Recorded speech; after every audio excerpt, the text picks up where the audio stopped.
Olá pessoal, bom dia, sejam todos bem-vindos. Esse é o primeiro podcast da Sisqualis.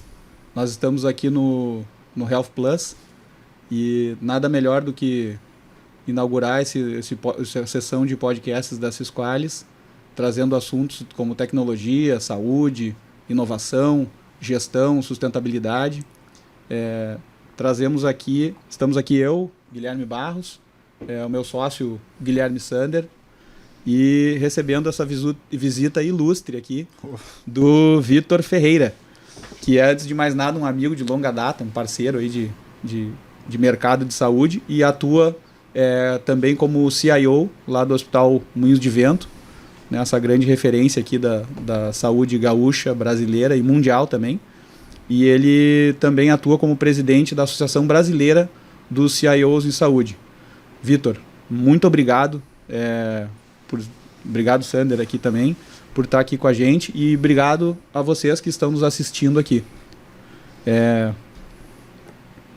Passo a palavra aí, Vitor. Agradecer, Guilhermes, né? Agradecer pelo convite. É um prazer estar aqui com vocês, inaugurar esse podcast.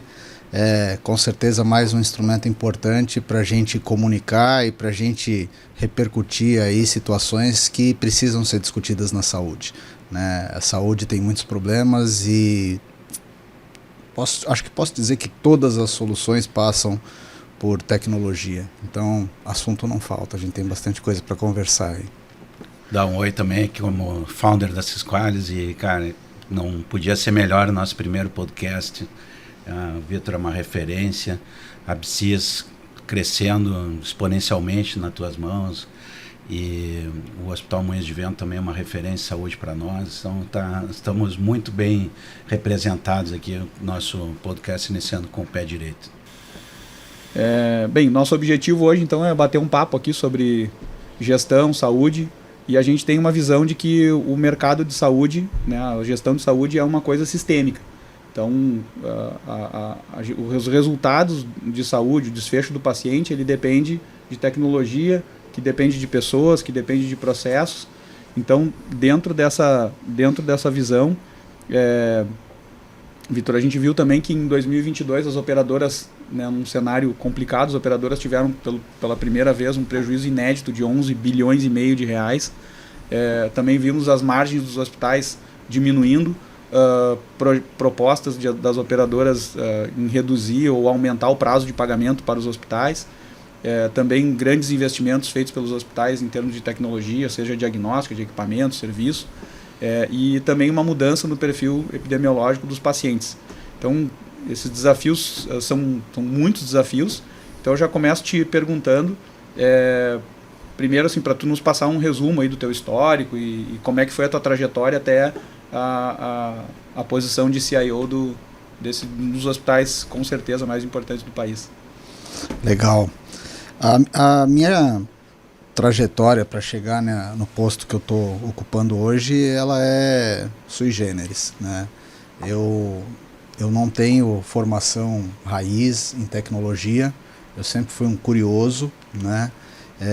E quando eu cheguei no Hospital Moinhos de Vento, 10 anos atrás, eu cheguei para ocupar uma posição que estava sendo criada naquele momento, que era a gerência de contas, né? Que a ideia era uma pegada de processo, ajudar a organizar o fluxo das contas dentro do hospital para agilizar o fluxo financeiro. E nessa posição eu comecei a dar palpites todo santo dia na organização administrativa das áreas e acabei virando, depois de algum tempo, gerente de operações. E como gerente de operações, praticamente todas as estruturas administrativas das áreas assistenciais ficavam debaixo de mim. E eu era muito cobrado por tornar os processos mais assertivos, mais ágeis. E em um dado momento eu comecei a apontar a metralhadora para a TI, né? Então, quando eu era cobrado, Vitor, mas precisa melhorar tal processo, eu falava, cara, nem me cobra. A gente precisa melhorar a nossa TI, eu não tenho ferramenta. E eu fiquei uns 2 anos falando isso. Até o dia que o feitiço virou contra o feiticeiro e Te deram a chave. O nosso CEO virou e falou assim, pá, Vitor, tu fala tanto da TI, cara, então é o seguinte, tu vai lá pra TI, né? Só que assim, foi interessante, porque você imagina que 2 anos criticando a TI, na hora que eu cheguei na TI, a galera olhou pra mim e falou, pá, agora tu tá aqui, né? Mas foi muito legal, porque foi uma oportunidade de colocar a gestão na mão de quem criticava, né? E só criticar só é uma delícia, né? Agora, e quando é tu que tá ali sentado na cadeira, o que tu vai fazer para fazer a máquina se mexer, para cobrir as críticas que você manifestava antes? Então esse foi um desafio muito interessante, é um desafio muito interessante, e assim, um aprendizado diário, né? Estudo muito, né? Gosto do tema, sempre fui um autodidata aí de pegar, comprar livro, aprendi a programar lendo livro, e eu gosto demais do tema. E a equipe, você falou do Moinhos de Vento, né? O Moinhos de Vento é uma casa sensacional, a equipe da TI hoje é minha segunda família ali, grandes amigos mesmo, fica mais fácil de trabalhar quando você se dá bem com as pessoas. E no meio desse caminho também, logo que eu assumi a TI do Moinhos, eu já fui procurar uma referência e acabei encontrando a ABSys, né? Que é outro lugar sensacional, é uma associação que preza muito pelo relacionamento, né? E eu imagino, eu cheguei na TI sem saber nada, sem saber para que lado correr. E na primeira feira hospitalar que eu fui, eu conheci os amigos da ABSys. Esses caras me ajudaram demais, né? Eu me lembro que nessa primeira hospitalar eu praticamente não via a feira. Eu ia para o stand da ABSys, ficava lá sentado conversando com os caras, saí com um caderno cheio de dica para... Tem dica que eu ainda estou executando, porque as coisas da TI são complicadas. Mas, de palpite em palpite, acabei virando presidente. Hoje acho que também é uma grande oportunidade de ter um fórum muito qualificado para discutir projetos e programas que podem fazer muito bem para a saúde do Brasil. O cenário que você falou aí no início é um cenário, acho que a palavra mais correta para a gente falar é desesperador, o cenário da saúde do Brasil. O crash da saúde do Brasil está programado já há muito tempo, todo mundo sabe, mas até agora a gente ainda não conseguiu desatar o nó. Muito se fala em saúde baseada em valor, em remunerar pelo desfecho. Todo mundo sabe que o modelo atual não se sustenta. A gente tem, teoricamente, na teoria, a gente tem o melhor sistema de saúde do mundo. O SUS é sistema único, está todo mundo lá, a saúde suplementar é um braço do SUS, mas na prática, a gente ainda precisa dar uma configuração verdadeira de sistema. E aí o incremento tecnológico é fundamental para que isso daí aconteça. Porque hoje, apesar de, na teoria, a gente ter tudo hierarquizado, separado, dividido, e deveria contemplar toda a população, na prática o que acontece a saúde hoje no Brasil é um poço de desperdício, de retrabalho, de fluxos mal definidos, apesar de teoricamente tudo ser maravilhoso. E para a gente transformar aquilo que é maravilhoso na teoria para um maravilhoso na prática, a gente precisa começar a fazer investimentos constantes, fortes e certeiros em tecnologia. Porque, não tem mais justificativa para a gente ter a quantidade de exames repetidos, de diagnóstico, porque as ferramentas estão em cima da mesa, né? Eu imagino que hoje para a saúde do Brasil não falta dinheiro, falta organização, falta projeto em cima dos dados que já passou da época da gente ter, né? Hoje, se eu te perguntar aí quantos hospitais tem um gerente de TI, tem um executivo de TI, aonde que tem essa informação? Ninguém tem. Né? Então, a gente precisa começar a organizar a informação, para ter movimentos nacionais de organização, para a gente poder ter projetos que acertem o alvo. Né? A gente não tem nem tempo nem dinheiro para jogar fora. Acho que essa daí é a grande questão. Perfeito, muito bom. A gente sabe que, como o Vitor falou, bom, primeiro pela trajetória, aí, dá os parabéns. O Vitor está de parabéns por todas as conquistas que a gente ouvindo sabe que não tem outra explicação senão a tua inteligência, senão a tua capacidade de trabalho. E tá de parabéns o Moinhos por te ter e estar nessa posição, né? Ter um funcionário numa posição tão importante nacional. E tá de parabéns o Rio Grande do Sul também por te ter aqui e por trazer tudo isso um pouco para cá, né? sendo presidente da Ambcias, a gente acaba participando um pouquinho junto como gaúcho, e é uma felicidade para nós. Em relação à tecnologia, com certeza a gente sabe todas as que tu mencionaste, caminhos potenciais para sair desse nó que é de perda de valor, né? de retrabalho, de falta de foco no desfecho, no paciente, etc. A gente realmente está perdido, e todo mundo sabe, ou acredita, perguntar uma criança de 7 anos que a solução está na informatização, no dado, na qualidade né, do gerenciamento, e a gente sabe quanto que o investimento em TI volta, né, na área de saúde com ROI positivo. Então tem estudos americanos, por isso que a RINS é tão grande, eles sabem que todo investimento em saúde volta com ROI gigante. Então, de olhos fechados, eles investem muito em saúde, tecnologia da saúde. E um pouco dessa mentalidade a gente tem que trazer para cá, né? Porque a gente vê um pouco o investimento parte ou porque tem uma lei, ou porque o ROI é imenso. Mas assim, vender por ROI é difícil. Como fornecedor, a gente pode dizer, cara, é difícil convencer as pessoas compram porque estão com pepino, porque estão com medo de segurança, da invés de segurança, óbvio, né?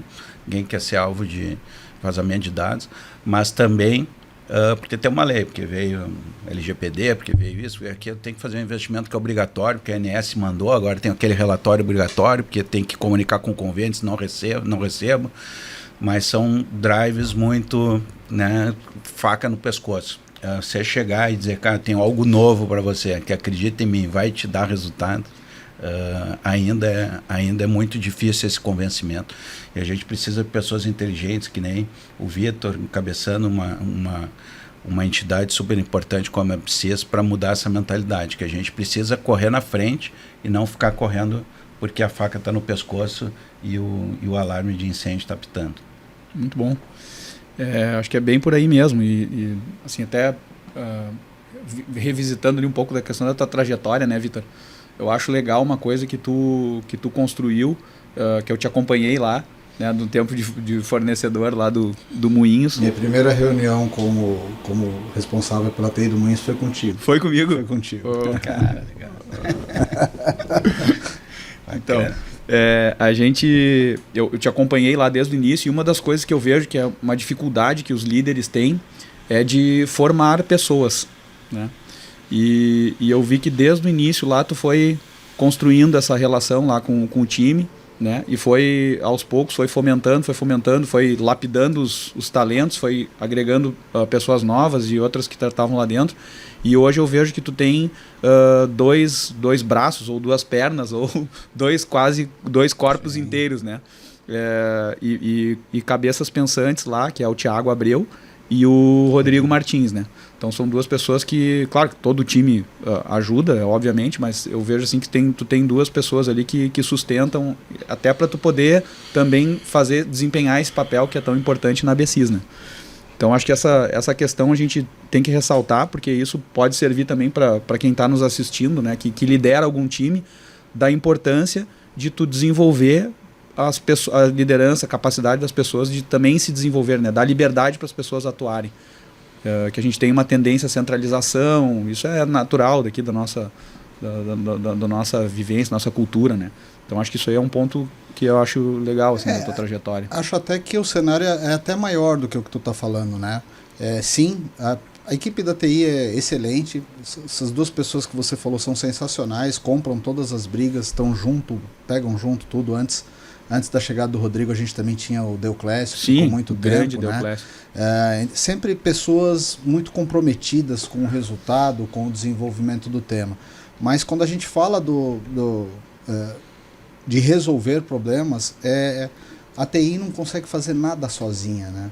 Então, a questão da coparticipação, do coworking, de ter as outras gerências, as outras superintendências também dentro do problema, também atuando para resolver, ter essa visão interdepartamental é muito importante. E no Moinhos isso acontece, né? A gente tem um relacionamento muito bom ali entre as lideranças, a corda está sempre esticada, mas existe tolerância, existe compreensão, existe conversa de altíssimo nível. Isso acaba puxando todo mundo para cima. Então não tem herói não consegue fazer nada, né? Essa coisa do, eu fiz, nunca é eu. Sempre é um time, sempre é uma galera que está pegando junto, está fazendo. Quando você desconfie, quando você vê alguém que está com capa, né? É filme. Né? Na vida real tem que ter uma equipe, tem que estar junto, e tem que ter coerência. Né? Acho que o que eu aprendi muito na vida profissional é que as coisas não acontecem do dia para a noite. Você tem que ter um objetivo, tem que ter um objetivo amplo, complexo, e tem que trabalhar todo dia para aquilo acontecer. E vai juntando pessoas, vai juntando. Chega uma hora que tem tanta gente que é difícil da coisa não acontecer. Legal. Assim, também em relação eu ia até te perguntar dos drivers ali e tal, mas vou misturar aqui duas perguntas que eu tinha. Estou usando uma colinha aqui, que senão fica perdido. Pelo que a gente viu, assim, esse ano a gente não conseguiu ir na RIMS, não conseguimos acompanhar lá pessoalmente, mas a gente viu que tinha poucos assuntos, né, concentrados. E aí eu te acompanhei lá pelas redes, né, acompanhei o pessoal da ABCIS ali que fizeram relatos muito interessantes. Sugiro até o pessoal revisar as postagens do Vitor, do Alex Martins, do Alex Vieira lá do HCOR, lá, o VP da ABCIS, porque eles realmente trouxeram insights bem interessantes. E eu queria ouvir de ti, Vitor, então tu que esteve lá presencialmente e representando a ABCIS lá, o que tu destacaria assim como porque a gente sabe que os Estados Unidos eles sempre acabam influenciando a gente, né? O que acontece lá hoje vai acontecer aqui amanhã de alguma forma, né? Ou vai servir como impulso para a gente ir para esse caminho. Então queria ouvir de ti assim, quais são os drivers, né, do mundo e já misturando a pergunta com o que tu ouviu lá de inovação lá na RIMS. Legal. Cara, a RIMS é um evento gigante, né? Eram 40 mil pessoas por dia lá, um local de exposição enorme. Só que, como tu bem falou, poucos temas, né? O evento estava dividido praticamente em 3 temas. Tinha um fenômeno que bate com o que a gente vê hoje nas mídias, no dia a dia, sobre inteligência artificial, né? Então realmente ocupou 1/3 da feira ali, né? 30% da feira era dedicada para soluções destacando inteligência artificial, algoritmo, enfim. Tema, quando você olhava para o stand, inteligência artificial. Sim. Outro grande tema, e esse talvez seja a grande diferença para o cenário que a gente tem aqui, a prioridade que eles estão dando para o desenvolvimento efetivo de interoperar as soluções, né? Então, interoperabilidade é uma presença muito forte, várias propostas de ecossistemas se relacionando, aberto, fechado, maior, menor, com IoT, sem IoT, mas sempre com uma proposta onde o núcleo mais visível dessa proposta era interoperar, conectar com outras soluções. E um terceiro, que acho que é praticamente um desdobramento desses 2 primeiros, porque as coisas aconteceram com velocidade e uma promessa de acelerar absurdamente com inteligência artificial. E com as coisas perpassando de uma plataforma para outra, isso traz um foco muito grande para a questão da segurança. Claro. Né? Eu vou te falar, eu apesar de achar pertinente todas as discussões sobre segurança e nunca menosprezar o tema, eu acho que às vezes nos falta uma visão histórica, né, de onde que a gente estava e onde que a gente está hoje. Porque às vezes quando a gente fala de segurança, porque com tudo isso está inseguro, precisa ver a privacidade. Cara, você tem noção de como é que eram guardados os prontuários dos pacientes há 20 anos atrás? Eu gosto muito dessa comparação, né? Cara, eram Mas galpões, como que era? Eram né? galpões, ficava tudo organizado em prateleira, em galpão, e o nível de acesso não tinha absolutamente nada tão... E se a gente parar para pensar, até hoje é assim, né? Cara, a maioria dos hospitais é assim ainda. Tirando aí 400 hospitais que são... Eu me lembro de uma vez num hospital que o serviço de arquivo médico era realmente um galpão enorme, e um dia apareceu um rato. E o pessoal brincava, que como é que a gente vai pegar os ratos lá no SAM? E o pessoal falava, vamos comprar um gato. Era gato ele. Cara, e aí quando a gente fala, putz, de sistema, plataforma interoperável, não, tem que tomar cuidado com a privacidade. Gente, onde é que vocês estavam nos últimos 20 anos? Ah. Sim, tem que tomar cuidado com a privacidade, sim, temos que desenvolver protocolos seguros, sim, tudo isso tem que ser visto. Mas tem que ter a visão histórica de que não está piorando. Está melhorando muito. Perfeito. Né? Esse Perfeito. respeito e proteção às individualidades, às informações sensíveis, isso simplesmente não existia um tempo atrás. Né? Pelo contrário, quando morria alguém famoso nessa situação, eu falei, tinha que tomar um cuidado, porque os fãs, essas coisas, iam lá para roubar o obituário, Sim. o prontuário do cara inteiro, né? Levava a vida do cara inteiro. E hoje a gente tem um holofote em cima dessa situação. Isso se refletiu lá na RIMS. Então era 30% inteligência artificial, 30% interoperabilidade e 30% segurança. Os outros 10% aí, para fechar os 100% da feira, eram múltiplos assuntos esparramados, pulverizados ali na feira. Mais forte, que você enxergava assim, uma prioridade no tema, eram esses 3 temas.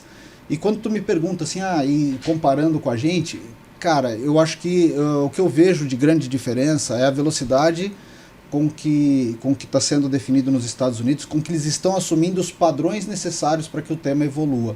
Né? Hoje ainda é uma discussão que aqui ela ainda é muito tênue, e ela fica talvez num território mais acadêmico do que numa construção pragmática, ou numa definição legislativa em cima do país, dizendo assim, cara, o padrão para interoperar no país é esse. Enquanto a gente não tomar... Você deu exemplo de quanto a discussão sobre privacidade avançou a partir do momento da publicação de uma lei.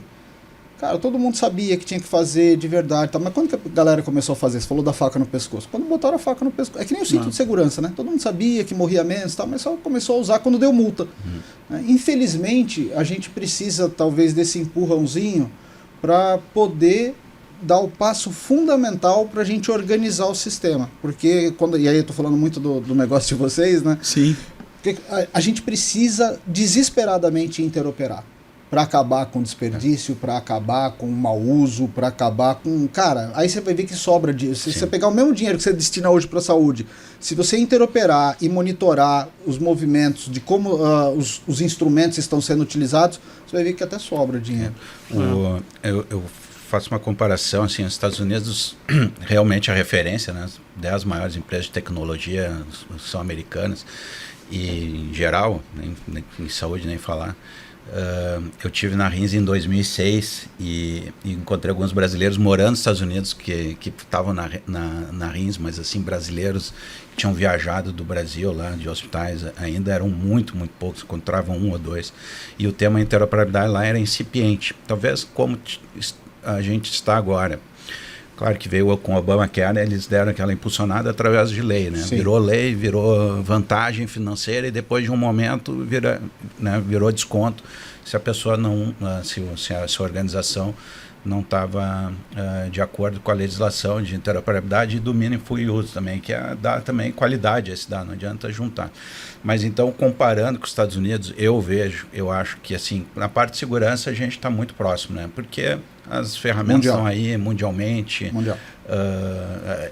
Existe um padrão, a gente não pode dizer o sistema brasileiro é muito mais inseguro. Não, a gente está par e passo. Tem toda a questão bancária, que o Brasil é líder, acaba influenciando, tem grandes empresas de tecnologia, de segurança, etc. Comparando, pegando outra ponta, que é a inteligência artificial, eu acho que os Estados Unidos também estão engateando demais. Quer dizer, ainda não está no momento... claro que é o assunto da moda, né? O ChatGPT está aí há 1 ano, 3.5 foi lançado mais ou menos 1 ano atrás, virou um boom mundial, só se fala nisso a partir de novembro, se for ver as buscas na internet, a partir de novembro, dezembro do ano passado, o ChatGPT virou assunto popular, né? Todas as pessoas... não estava embaixo de uma pedra, o pessoal brinca, então sabe o que é. Mas a gente ainda não sabe realmente o uso prático, né? Tem da inteligência artificial ainda é aquilo que se brinca, né? Que é sexo na adolescência. Muitos falam, poucos fazem. Tá todo mundo falando, todo mundo cheio de ideia, mas ainda na prática. Eu vejo que a bola da vez, né? Puxando por nossa, a gente está 15 anos mais até focado nesse tema. Porque, inclusive, para chegar na inteligência artificial, você precisa de uma massa de dados, né? Todos os algoritmos, todos aprendem um pouco diferente, apesar de ser tudo rede neural, algumas são redes neurais, outras são outros, mas todas baseadas em grande volume de dados, saber o que aconteceu, qual foi o desfecho para tentar replicar isso no futuro, precisa de dados. E aqui então vem a interoperabilidade. A bola da vez, a gente está, né, comparando as tendências da RINS, o que o Brasil precisa é isso, porque a gente precisa ter dado até para chegar na inteligência artificial, e a gente precisa ter dados para organizar o sistema, para evitar repetições, para dar fluxos mais certeiros, que não dependam do paciente acertar o especialista, né, que marca ali no livrinho, fica 3 meses esperando consulta, chega lá, não era bem o especialista. Até para médico, o negócio está muito complicado, até para médico indicar colega, hoje né, ortopedia cada articulação, cada tem um especialista diferente, tem um que é mais para idoso, outro que é para criança, cara, até para nós já está difícil de escolher um profissional para indicar. Imagina a pessoa naquele livrinho ali. Então, a gente realmente precisa ter uma medicina mais baseada em desfechos para chegar no valor, e para ter o desfecho e para ele ser comparável, a gente precisa de muito dado, né? Porque também só chegar, tal hospital, a mortalidade é tanto, sim, mas lá é mais idoso, é mais isso, é mais aquilo. Então, a gente realmente precisa de muitos dados, e eu vejo que realmente não tem tido muita resistência dos líderes, principalmente de tecnologia dos hospitais, sabem que é importante, sabem que é o futuro, né? A faísca talvez fosse uma legislação, ou os projetos como a BSIS tem aí, né, de qualificação dos seus associados.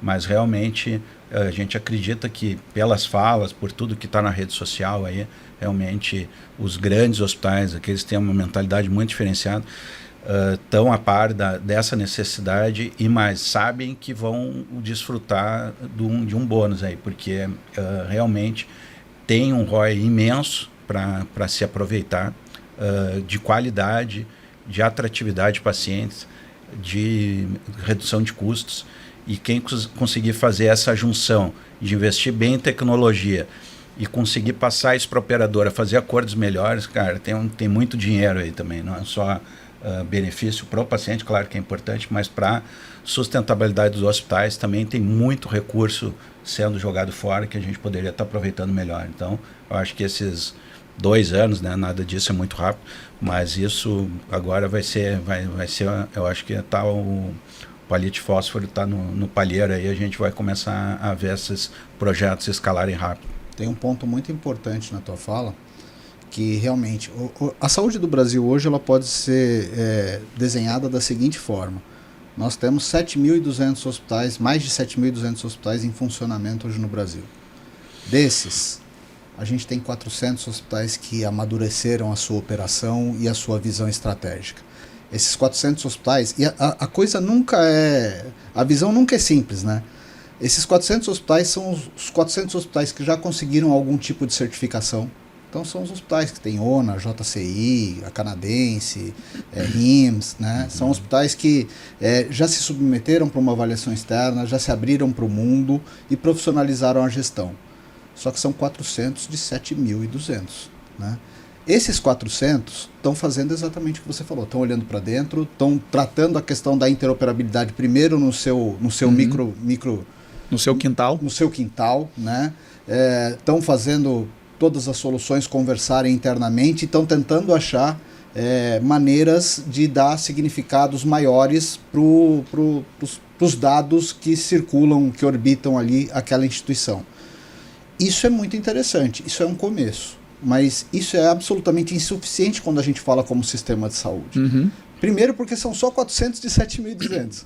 E segundo, porque a gente até vai conseguir evoluir rápido nisso. Eu te falo porque a gente está fazendo isso no Moinhos, né? A gente está lá construindo o nosso data lake, a gente está lá investindo em fazer tudo, falar com tudo lá dentro e tentando dar significados maiores para as informações que até então estavam ali apenas estruturadas e guardadas, mas já tem muita coisa interessante. E isso está acontecendo em todos os hospitais que estão dentro dessa bolha, que eu estou te falando de 400 hospitais que evoluíram. Mas a gente precisa olhar com uma atenção especial para quem está fora dessa bolha. Por quê? Porque a régua no país está ficando uma régua tão desigual que a gente chama tudo de hospital, mas de verdade já são bichos diferentes. Você entra num hospital que tem investimento constante em tecnologia, que tem essa visão estratégica, que faz o trabalho interdepartamental, que envolve todo mundo. Se você, como paciente, entra num hospital desse, sei lá, com uma dor de cabeça forte, cara, em 3 horas você fez tudo o que precisava. Você fez uma toma, uma equipe multidisciplinar olhou, teus dados, está tudo organizado, teu prontuário eletrônico recuperou tudo. E normalmente você vai encontrar isso nas capitais do país, nos grandes hospitais. Agora, se você tiver a mesma situação a, sei lá, 100 quilômetros de distância de uma capital, tu vai depender muito da sorte e da competência do dia, como é que acordou o médico que está te atendendo naquele dia, porque ele vai depender muito de intuição, porque ele vai depender muito de um olhar além, porque ele não vai ter o suporte, o apoio de tecnologias e de uma estrutura institucional voltada para essa excelência de atendimento, que é muito vinculada ao incremento tecnológico. Hoje não tem como a gente falar em atendimento excelente sem fazer a vinculação com tecnologia. E o fato é que a gente tem aí 6.800 hospitais, estou falando só de hospital, que se a gente falar em instituição de saúde, são mais de 400 mil no país. Pegar tudo, casa de parto, UPA, UBS, né? Serviço diagnóstico, vai para clínica, tudo, né? Laboratório. Falando só de hospital são 7.200. Parece que é muito, mas num país continental como o Brasil, a gente ainda tem áreas enormes desassistidas, e a maior grande, parte do país dependendo de instituições que ainda não realizaram e não conseguem enxergar a transformação digital como uma questão estratégica. Então, o passo que a gente tem que dar quando a gente faz essa comparação com os Estados Unidos, tecnologia, veja, desenho de sistema, eles não têm um igual ao nosso. Né? Tanto que a saúde sempre é o principal desafio de quem postula qualquer cargo político lá, porque é uma dor do americano o acesso à saúde. Mas eles não têm nenhum problema de incremento tecnológico nas instituições de saúde. Elas são riquíssimas no que diz respeito à incorporação tecnológica. Né? Meio que o inverso nosso. A gente tem um desenho legal, a gente parte do pressuposto de que todo mundo tem que ter o acesso à saúde, mas a gente não conseguiu dar o passo ainda fundamental para viabilizar o incremento tecnológico dessas instituições. A gente precisa fazer isso e quando de novo, também não é puxar sardinha, mas o ponto-chave disso para mim é a gente conseguir interoperar e conseguir trabalhar de uma forma mais inteligente com os dados que já existem. Cara, para que o paciente tem que ter prontuário em 5 hospitais diferentes? Isso aí não faz o menor sentido. Mas, né, Por que ele tem que informar a alergia em 4, 5 hospitais? A gente devia ter resolvido isso já há 10 anos atrás. Esse aqui é o negócio. Não é algo novo e não faz sentido. E a tecnologia para isso já existia. Né? Tem então, grandes... A impressão que eu tenho, a impressão que eu tenho é que a gente sempre precisa de um susto para vencer a barreira. Foi assim com a pandemia, com a telemedicina, que já estava há 30 anos madura para ser utilizada, mas um ano antes da pandemia, o CFM tinha tirado a portaria que regulava a telemedicina, dizendo que não, o médico tem que botar a mão. Cara, a gente tem que estar em sintonia com o desenvolvimento tecnológico. Às vezes parece que a gente regride, né?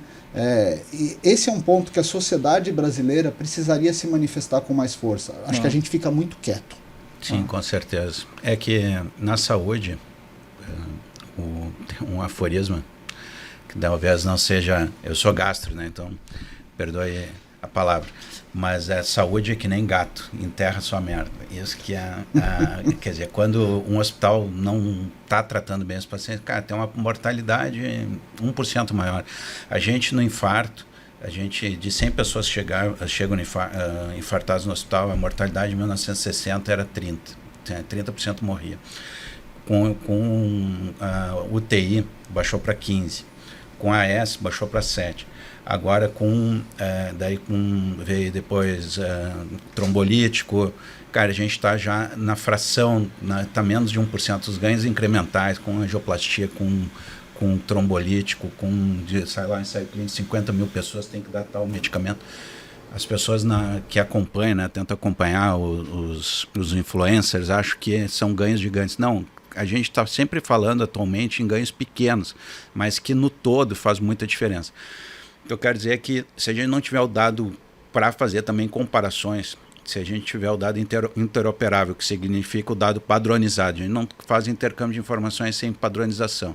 Então, se a gente tem o dado padronizado, a gente também permite comparações e saber, não é para punir ninguém e nem buscar culpados, né?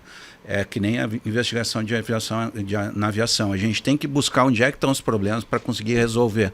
Saber, cara, naquele hospital, final de semana, de noite, domingo de noite, morre todo mundo que chega infartado. A gente tem que saber essas coisas, porque a gente tem que buscar as soluções. E tendo dado, a gente, né, e dado padronizado, a gente consegue estatisticamente começar a procurar os grandes furos. Tem muita fruta, né, baixa que é fácil de pegar no pomar. Então a gente tem muita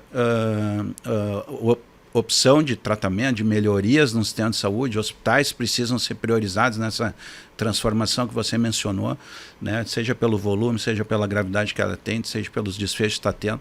Então, isso é um dos benefícios. Somos o Hospital Centro. A gente tem 1000 benefícios, né, com a interoperabilidade. Um deles é poder comparar as instituições, poder também ter dados para saber onde é que está pegando fogo, né? Onde é que, porque o avião na saúde não cai inteiro, não cai o hospital inteiro. É como se saísse um Boeing com 300 e posa com 297. E no outra companhia aérea sai com 300 e posa com 270. Então a gente tem que saber essas diferenças para investigar. Quando, né, se pegasse fogo num hospital inteiro, a gente já sabia os problemas, mas eles são tênues e a gente precisa muita informação, muita tecnologia para fazer esses comparativos, para fazer essas análises. E então isso pressupõe ter dados, ter interoperabilidade, ter dados padronizados para chegar até numa estatística descritiva, analítica e então na inteligência artificial. Mas tudo são coisas que as ferramentas estão aí, é a capacidade de gestão, organização, gestores como o Vitor para impulsionar. Verdade. Eu queria resgatar um pouco ali aquela fala que a gente estava fazendo sobre a questão dos padrões, né? Hoje, bom, não é segredo para ninguém que a gente trabalha com interoperabilidade, né? Esse é o foco da Sysqualis. Então, a gente tem encontrado assim, alguns padrões, falta de padrão, na verdade, nos hospitais que a gente tem conversado com as operadoras, mas tem tentado levar tudo para o HL7, como um padrão HL7 FHIR, como um padrão de excelência que é mundialmente reconhecido, né? Não tem por que inventar algum padrão. Eu estava lá na RIMS com um stand gigante lá, o HL7. Aqui a gente conversa muito com o xará de vocês, né? Com o Guilherme também. E, cara, a gente precisa dar espaço. Isso é para ontem. Tem que fazer, porque o padrão é o primeiro passo para a gente conseguir conversar. É como falar inglês, né? As nações todas têm o seu idioma, mas todos falam inglês para poder se comunicar. E a gente... um outro ponto que eu acho interessante é que as operadoras também... não sei por que não tinham até então colocado força nisso, mas elas estão começando a se abrir, porque elas estão, talvez pelo próprio... A lama chegou. A lama chegou, né? Então, quando chega, tu tem que tomar uma ação diferente, porque senão ficar fazendo a mesma coisa, o resultado vai ser o mesmo. Então, a gente está vendo, assim, também as operadoras se abrindo, e eu acho que alguém vai ter que dar o primeiro passo, né? Lá atrás, em 2011, o Ministério fez as políticas nacionais de integração de informação em saúde, publicou a primeira versão, não teve muito... ficou muito interno ali no Ministério. Em 2021 fizeram uma nova publicação, uma reedição, tentando implementar os padrões já com algumas coisas renovadas e melhores, mas como a gente estava falando, não depende só de uma política, uma publicação até do Ministério, não tem força de lei. O que tem agora tramitando lá na Câmara, está sob a relatoria da deputada Adriana Ventura, do Novo, lá de São Paulo, é o PL 3814, que trata além de telesaúde, trata da integração das informações. Mas é uma coisa que está ainda correndo, né? Não é um processo que está finalizado, e ainda agora com todo esse tumulto político, teoricamente isso deve levar mais tempo para para fazer. Mas vem a reboque, né, isso que eu queria comentar, do que a gente estava falando dos Estados Unidos, que lá a lei do século XXI, eles fizeram em 5 etapas de 2016 e terminou em outubro de 22. Outubro de 22 ele foi a última publicação, que era a liberação, a obrigação dos hospitais de liberar os dados de forma eletrônica e padronizada para o paciente. Então não precisamos nem reinventar, né? Já tem tudo pronto. Já tem tudo tudo pronto. Precisa implementar essas coisas. E aí, diante disso, Vitor, queria também já te perguntar como é que o Moinhos especificamente está se posicionando frente a esse cenário e como é que tu enxerga assim, a questão da entregação dos hospitais e como é que tu receberia um movimento ou se a gente poderia provocar, né, até pela própria ABCIS, um movimento de integração de hospitais e operadoras, enfim, para iniciar uma conversa, porque hoje eu acho que é meio isolado, mas queria ouvir a tua opinião. Hoje, acho que a gente criou um nó tão apertado que o medo é como é que a gente desfaz esse nó, né?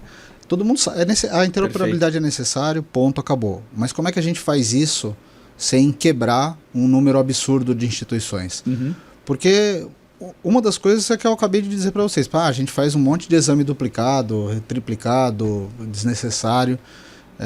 Se você chegar para qualquer hospital hoje e falar assim, cara, eu vou organizar a tua informação aqui, mas tu vai fazer só 1/3 das tomografias que tu faz hoje. Acabou de quebrar aquele hospital. Né? Então, como é que você consegue organizar e fazer a remuneração adequada? Uma das hipóteses é por desfecho, baseado em valor, mas como é que você estabelece uma regularidade no uso dos instrumentos de saúde sem quebrar os instrumentos que a gente tem hoje? Porque se você tirar 2/3 dos exames que o hospital realiza hoje, você quebrou o hospital. Uhum. Esse é o ponto que causa uma insegurança crônica e que ninguém acaba dando, apesar de todo mundo saber que vai ter que dar esse passo em algum momento, todo mundo está esperando para ver o que o outro vai... Ninguém quer ser o primeiro. Sim. Né? Ninguém quer ser o primeiro. Do Moinhos, a gente faz a lição de casa, sempre. É a história do Moinhos. Né? O Moinhos ele é vanguardista do ponto de vista de estar sempre preparado para os movimentos. Então, essa lição de casa está sendo muito bem feita no Moinhos. Já quando tu fala da ABCIS, a gente tem um movimento importante. Né? Nós vamos agora, na feira hospitalar, nós vamos lançar uma certificação que é diferente de tudo que existe no mercado. Uma certificação que o nome é INMET, Índice Nacional de Maturidade Tecnológica. E a ideia, ela volta um pouquinho daquilo que eu falei na primeira resposta, em a gente começar a ter respostas para algumas perguntas que hoje a gente não faz a menor ideia da resposta. Quando eu perguntei lá, quantos hospitais hoje tem um executivo de TI para a gente poder conversar, essa é uma pergunta básica que a gente vai fazer no INMET. O que o INMET, qual que é a nossa ideia com o INMET? Quando eu assumi a presidência da ABCIS, a ABCIS tem uma missão muito clara, melhorar a saúde brasileira através da transformação digital. Essa missão, junto com a definição estatutária da ABCIS, quem é associado, eu considero uma pérola para o país. Por quê? Porque hoje quem são os associados da ABCIS? São os executivos de tecnologia dos hospitais que estão mais avançados em termos de transformação digital no país, aqueles 400, aquela bolha de 400. Hoje a gente tem 500 associados, tem hospital que tem mais de um, que tem CIO, CTO, CMIO. Então, de 400 hospitais, a gente tem 500 executivos hoje na ABCIS. E esses caras são os caras que estão com o material na mão para olhar realmente o que precisa ser feito. Só que quando a gente volta naquele número lá de 7.200, a gente precisa fazer alguma coisa para alavancar e estruturar essa discussão nessa cauda longa desses 6.800 hospitais. Então, a provocação para a ABCIS foi a seguinte, quando eu assumi no ano passado. Se a gente ia continuar fazendo a coisa só para a nossa bolha, né, dos 400, 500, que as discussões são muito legais. Você junta Sírio, Einstein, Moinhos, Mãe de Deus, HCore.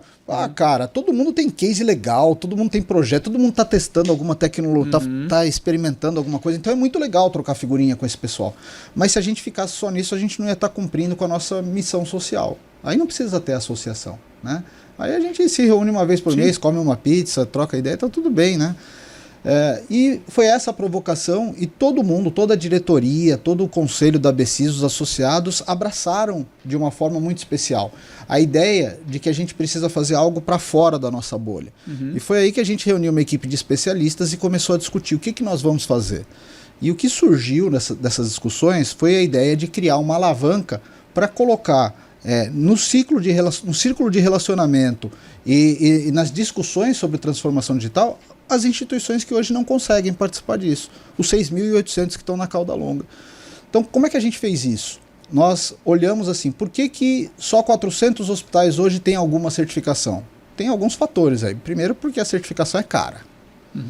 Né? Qualquer modelo de certificação que você for ver, tem que pagar a visita, tem que fazer o diagnóstico, tem que treinar o pessoal, é caro. Então, vamos começar quebrando esse primeiro paradigma. A certificação que a gente vai lançar, ela é gratuita para os hospitais. Ela vai estar disponível a partir de um portal, o hospital pode entrar, se cadastrar, ter acesso às trilhas de certificação de forma gratuita, não vai pagar nada. Segundo, os hospitais têm dificuldade em transformar a cultura institucional, porque não é um instalar, né? Tem que trabalhar, tem que treinar, tem que entender profundamente os assuntos. Então, como é que a gente vai fazer isso? O hospital que aderir ao IMET, ele vai receber um voucher da ABSIS para participar da plataforma virtual da ABSIS, onde tem os grupos de trabalho, e nesses grupos de trabalho tem os 500 executivos que estão mais avançados. Então, se o cara, por exemplo, a gente tem 10 trilhas, são 10 temas, 10 trilhas temáticas que convergem para o que a gente chama hoje de transformação digital. Quais são os temas? Tem lá interoperabilidade, tem lá infraestrutura, conectividade, digitalização de processos, business intelligence, cibersegurança, inovação, saúde digital, governança tecnológica, e eu sempre esbarro eu não consigo lembrar os 10 de uma vez. Daqui a pouco eu lembro o que está faltando, mas são 10, né, que compõem um book de requisitos. Esse book de requisitos, quando o hospital cumpre, ele recebe a certificação naquela trilha. Então, o método possui 10 certificações. Então, imagina que um hospital entrou no portal, aderiu ao IMET, e olhou para as 10 trilhas, não tem uma ordem específica, ele pode escolher aquilo que mais dói ou aquilo que ele tem maior desejo de evoluir naquele momento. Eu quero melhorar o meu BI, eu quero melhorar a forma como... tem uma trilha lá de BI, ele vai pegar, vai começar a aplicar os requisitos. Se ele tiver alguma dúvida, ele vai poder ir na plataforma da ABSIS, vai poder deixar a dúvida dele lá e vai ser ajudado pelos nossos executivos a resolver aquela dúvida, vai ter um norte, vai ter uma dica. E o que eu acho que é a cereja do bolo, a ABSIS vai se disponibilizar a ajudar esse hospital, vai fazer a mediação para esse hospital na relação com fornecedores. Então, se o hospital pegou lá o book de Business Intelligence, começou a aplicar, em algum momento olhou e falou, eu tenho uma dúvida, foi lá, colocou lá no fórum da ABSIS, recebeu uma orientação, continuou evoluindo. Dali a pouco falou assim, isso aqui eu não consigo fazer sozinho, isso aqui eu preciso chamar um parceiro para me ajudar, para vencer essa tarefa aqui. ABSIS, que parceiro que vocês indicam para eu fazer que está isso aqui? Aí nós vamos olhar para o nosso ecossistema, quem a gente coloca a mão no fogo, os nossos parceiros comerciais que a gente sabe que tem produto sério, que fazem projetos bem estruturados, e a gente vai aproximar essas pontas. E a ideia é que a ABSIS sirva de uma proteção para ambos os lados. Porque tanto o parceiro sofre quando o hospital quer resolver um mundo de coisas e não consegue respeitar um escopo pré-definido, como muitas vezes o hospital também sofre porque o parceiro promete alguma coisa e não cumpre. Então a ABSIS vai atuar como um mediador nisso. E tudo isso para o hospital é gratuito, né? A gente só fala de dinheiro em todo esse ciclo de certificação quando nessa aproximação entre um parceiro e um hospital que está precisando de algum produto, dali florescer um projeto. Entendi. Então vamos supor, aproximei a Sisqualis entendeu o que aquele hospital precisa, deu um projeto ali de R$200 mil.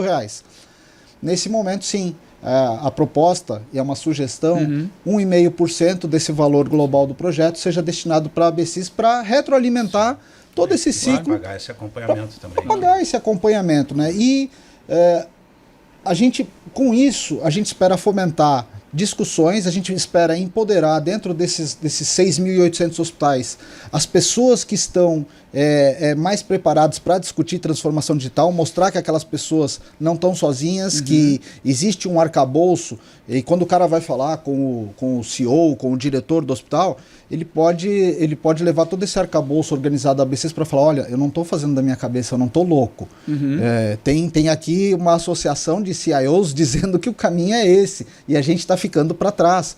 E com isso a gente espera fazer um movimento interessante do ponto de vista de ajudar esses hospitais a evoluírem com maior velocidade e mais segurança, mas a gente também espera, e eu acho que esse é o grande valor desse projeto, a gente espera conseguir ter um banco de dados fundamental para a gente fazer projetos mais assertivos e que vão no alvo de uma forma... Você imagina... quando a gente fala aí, 400 hospitais hoje têm certificação. Pô, a gente vai botar um troço gratuito, com assessment, com mediação. Tutoria. Eu sou ambicioso. Eu quero terminar 2023 tendo pelo menos 1.200 hospitais aderentes ao INMET.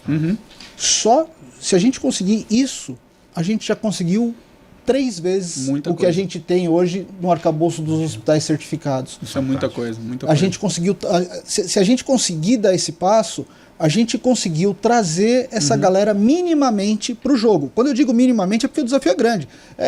Não tem dinheiro sobrando, então a gente vai ter que achar jeitos de fazer as coisas. Mas acredito que o primeiro passo é conhecer de uma forma estruturada a situação desses hospitais. Eu preciso que o hospital me conte, cara, a equipe que eu tenho aqui que trabalha com tecnologia é assim, assim, assado, eu tenho tal característica no meu parque tecnológico, eu não tenho nada de cloud, cloud o último que faltou, eu não tenho nada de cloud, eu não interopero nada, eu tenho 10 soluções, eu tenho problema de licenciamento, cara, abre o jogo que a ABSys vai te ajudar. Sim. Você tem problema de licenciamento, o que você usa? Usa o Office? É pirata? Sim. Tá, cara, eu vou trazer a Microsoft aqui para fazer uma condição especial para você via ABSys, tá? Pronto.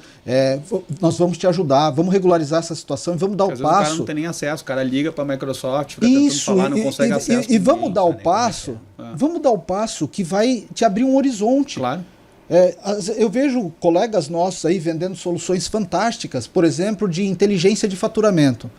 Cara, esse cara para vender essa solução lá para o Moinhos que tem uma glosa, sei lá, de 2,5%, tô chutando, não tô mais na área de contas, mas é baixíssimo, tem uma glosa de 2%, esse cara vai suar sangue para vender lá para o Moinhos.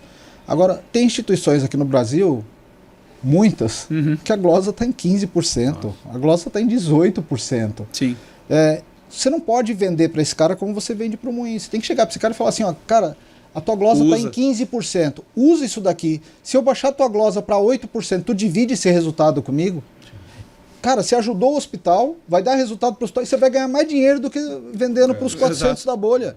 É verdade. Entendeu? Então, a gente precisa ter esse olhar mais bruto sobre quão precária é a situação da transformação digital e a gente precisa estender a mão. Perfeito. Essa é uma sugestão, acho que talvez esteja contemplado no processo, mas uma pergunta bem abrangente para o líder de TI. Quais são as tuas dificuldades? Porque eu imagino quantos visionários não tem, só que eles não têm poder, né? Porque a direção do hospital é muito retrógrada. Vocês ter um passo que cara, a gente vai ajudar no advocate, na conscientização. Me diz onde é que estão as entradas, a gente vai chamar um grupo de pessoas para fazer uma apresentação, para fazer uma reunião com a tua diretoria, porque eu imagino quantos que são os líderes ali, os mais tecnológicos, pensando no futuro, vão se inscrever e quantas entraves internas nas instituições eles não vão continuar. Claro que só de estar fazendo parte, de ter todo esse auxílio, já muda muito. Mas às vezes também um pouco eles não têm poder interno para mudar muita coisa. Queremos empoderar. E aí empodera o cara que está pensando para frente ali, para ele ter ferramentas para mudar.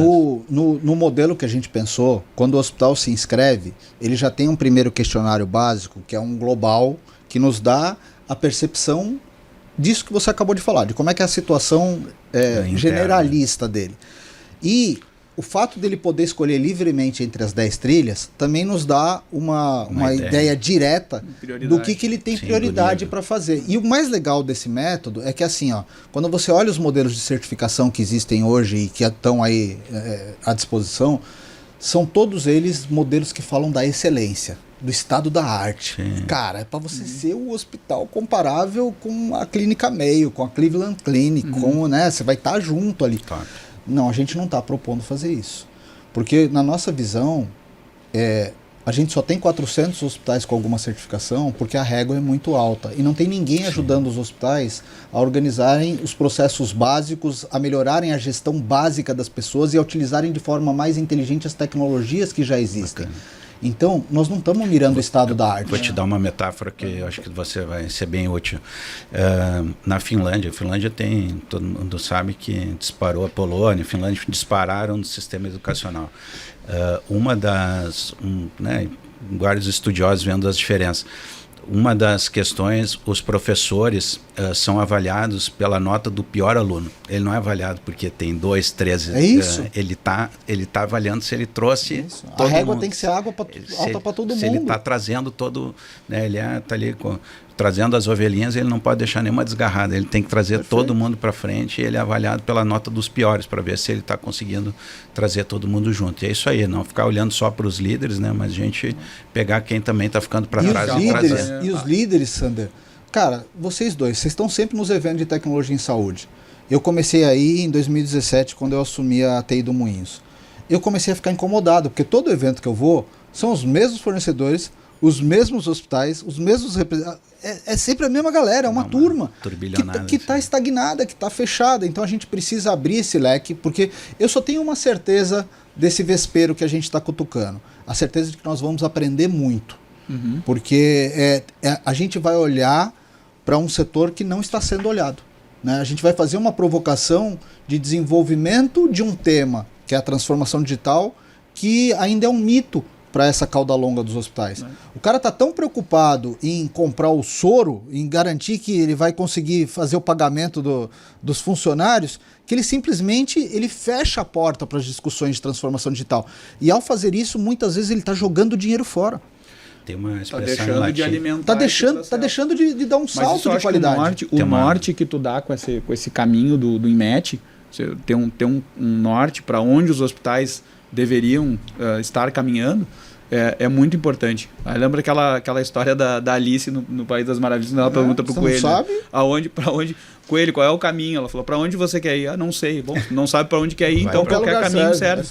Tem uma expressão em latim também que eu acho que é bem interessante para a situação do Brasil, que é tene lupus auribus, ter o lobo nas mãos. Significa que você está segurando o lobo pelas orelhas, a coisa está estável, mas você não pode largar para fazer nada, porque ele te morde. Então, serve para o hospital lá que, cara, não tem tempo, eu tenho aqui apagando incêndio, tem um paciente lá sem nebulização que eu preciso resolver o oxigênio. Então, tu tá ali, tu não tem tempo para nada, né? E nessa relação com os hospitais e plano de saúde também acontece isso, como você falou. O cara tem medo, eu vou largar uma orelha, o plano me engole inteiro, não vai pagar nada, e então não quero dar entrada, a gente não pode mexer, né? A poeira tem que ficar onde está, não dá para limpar porque a gente vai morrer intoxicado. E essa analogia com o lobo, a gente também, como Sisquales, o Guilherme, com todo o poder que ele tem de relacionamento, a gente não é só tecnologia, porque a tecnologia está aí, né? Mas é a gente oferecer caminhos para aproximar o plano de saúde, o pagador do hospital, né? E com uma metodologia que não engula nenhum nem outro, né? Que dê para soltar uma orelha, ver o que acontece e a gente ir aos poucos. Isso fora a questão da interoperabilidade interna também, que você mencionou, que é o primeiro passo para o hospital também estar organizado com a casa, né? Para poder chegar nesse nível. Mas são passos que eu tenho certeza que a gente, com a conscientização, e agora, infelizmente também, porque tem um fogo, né? Tem o prejuízo das operadoras, a gente está numa situação que talvez não seja mais escolha, não seja mais premente. O que é bom. Agora chegou no momento que... O que é bom, está todo mundo percebendo que tem que fazer essa discussão, e eu acho que essa provocação da ABCIS, ela chega num momento oportuno, né? Ela chega num momento assim, cara... Tem certeza que tu não quer olhar para a questão, não quer entender o que é transformação digital? Tem certeza que você não quer minimamente conhecer quais são os temas que você deveria estar trabalhando e ainda não está? Sim. Sem desculpa, porque assim, não tem custo. Né? Assim, não vai te custar nada. Só olha. E se você quiser, eu posso te apresentar. Olha, olha, a provocação é essa. Olha. Perca o medo de olhar para isso. Porque é um linguajar que eu não falo, né? Que uma das grandes falhas da tecnologia em saúde é ter um discurso que às vezes hermético. É muito fechado. Então a gente precisa baixar esse nível do discurso, a gente precisa abrir a porta, e eu não tenho dúvida, cara, se a gente já tem o cenário rico que a gente tem, circulando as nossas propostas só na bolha dos 400 hospitais, imagina se a gente consegue abrir. Cara, o meu sonho é que, como você falou, que o evento de tecnologia no Brasil, de tecnologia em saúde, sejam, rins não vai ser, porque os Estados Unidos têm um PIB gigante, mas que também não seja aqueles gato pingados que tem nos eventos brasileiros. Eu até não sei, porque, de novo, na teoria o nosso sistema é fantástico. Se a gente conseguir, na prática, incrementar esse sistema excelente na teoria, com pragmatismo e com uma visão, sabe, na cauda longa. Na cauda. Eu acho que vai ser bastante. Aí, acrescentando aí nessa visão mais social, um pouco de nacionalismo, né? Porque o sistema de saúde brasileiro, em tese, é tão bom que ele poderia ser exportado, né? A gente pode ter soluções, ser uma alternativa até para soluções americanas que são muito custosas, né? A gente sabe que até para fora do país, para a América Latina, a gente pode implementar em conjunto e ser um polo de tecnologia em saúde que sirva de exemplo para vários outros países, porque os líderes hoje também são muito caros, são em dólar, não tão acessíveis e tão bem ocupados, né? Porque na Europa e nos Estados Unidos têm comprado muito. Então a gente tem que criar até talvez como uma opção, né? Um mercado para exportação. Isso aí tem vários outros mercados além da Europa e Estados Unidos que eles mesmos só ficam olhando para um umbigo deles. Tem isso, mas eu quero te dizer, eu acho que a gente tem um mercado brutal, interno muito grande. Se eu chegar agora para a Sysqualis e falar, cara, eu tenho aqui uma rede com 40 hospitais e que quer discutir, que quer fazer projeto, já vai dar um sufoco dos infernos, né? Já mudou do dia para... Então, é isso, eu acho que isso, a gente tá na iminência de ter um crash no sistema. Acho que a gente pode evitar esse crash, você deu o exemplo lá do prejuízo das operadoras, que a gente pode evitar, mas a gente precisa ter esse norte. A gente precisa começar, precisa parar de cada um correr para um lado, e a gente precisa começar... Isso aí, a gente precisa começar a caminhar de forma consistente, e o caminho que eu enxergo é o caminho da transformação digital. Perfeito. Dentro dos temas, e uma coisa que é importante dizer, quando eu falo dos 10 temas do IMET, a gente não está falando de algo que é estático, tá?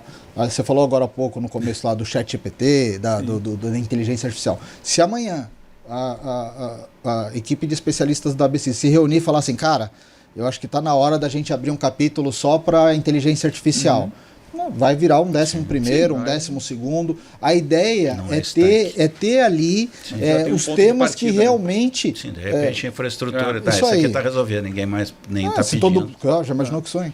Meus amigos, tudo que é bom dura pouco. Muito bom. E tava ótimo o papo. Imagina assim, a gente, se deixar, a gente vai embora, né? Falando isso aqui, porque saúde, como se diz, é uma cachaça, né? A gente gosta de falar de tecnologia, saúde, gestão. Mas o bom é isso. O pior é quando fica aquela coisa assim, poxa, vamos ter que terminar antes porque não tem papo, né? Mas aqui o papo tem...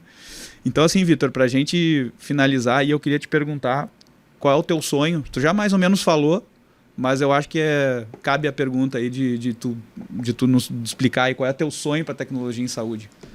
Olha, uma parte do meu sonho, a parte individual, de trabalhar numa grande instituição, de me testar e de estar ali, eu consegui cumprir. O Moinhos, estar há 10 anos no Moinhos é uma vitória, para mim, um grande motivo de orgulho.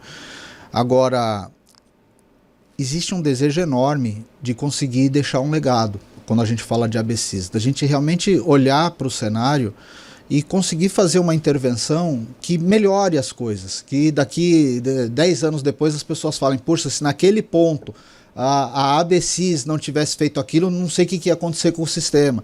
Então, sabe, de plantar uma semente que vire uma árvore frondosa e que ajude a melhorar a vida de todos, né? Se tem uma coisa que vai acontecer comigo, contigo, com quem está nos assistindo, em algum momento da nossa vida nós vamos passar num hospital. Então, cara, vamos ajudar isso aí a ser o melhor possível. A gente está muito longe do melhor possível e a gente está deixando de fazer coisas que estão caindo de maduro para fazer. Então, esse é o sonho de realmente fazer a diferença em algo que impacta a vida de todos. Isso é. Que bacana. Bacana, muito bom. Perfeito. Ouvir isso. Depois que a gente chega é questão de idade, mas também de maturação profissional, né? Conseguir dar esse passo de, cara, não é mais é o que eu vou deixar, como vão se lembrar de mim, né, olhar para daqui a 5 anos para trás, cara, se lembra, a gente naquele podcast falava que lá todo incipiente, agora está funcionando. Então, essas coisas assim que também nos movem, né? Obviamente que é empresa, mas a gente está aqui para fazer a diferença. E que bom que tem pessoas que nem tu que reverberam isso e até são, né, são fonte de energia e de fazer as coisas acontecerem. Então, isso acho que foi ótimo. Muito bom, né? Isso é até bíblico, né? Pelos vossos passos lhe conhecerei, pelas vossas obras lhe conhecerei. Então, aquele legado que a gente deixa é o que vai ser o que vai ficar da gente. Então, perfeito. Pessoal, então assim, queria agradecer muito aí, Vitor, pela tua vinda aí, pela contribuição, fantástico conhecer e também te dar a oportunidade para, além de tudo, todo mundo que já te conhece, mas talvez aí através do nosso canal, das nossas redes aí também te conhecer. Convido as pessoas a seguir o Vitor nas redes sociais, porque sempre tem informação importante, né, e de gestão, saúde, tecnologia. E agradecer o Sander aqui, meu parceiro, meu sócio. E a todo o time aqui que nos ajuda na organização desse podcast. E agradecer, claro, a você aí que está nos assistindo. O nosso muito obrigado. E vamos em frente, que os próximos temos que agora... Elevamos a régua lá em cima com o Vitor. Agora nós vamos ter que nos puxar para trazer convidados ficou desafiador. Mas muito bom. Que o Vitor não volte, mas ficou desafio. A gente vai fazer... Sempre à disposição. O Vitor 2. Obrigado, pessoal. Valeu. Obrigado.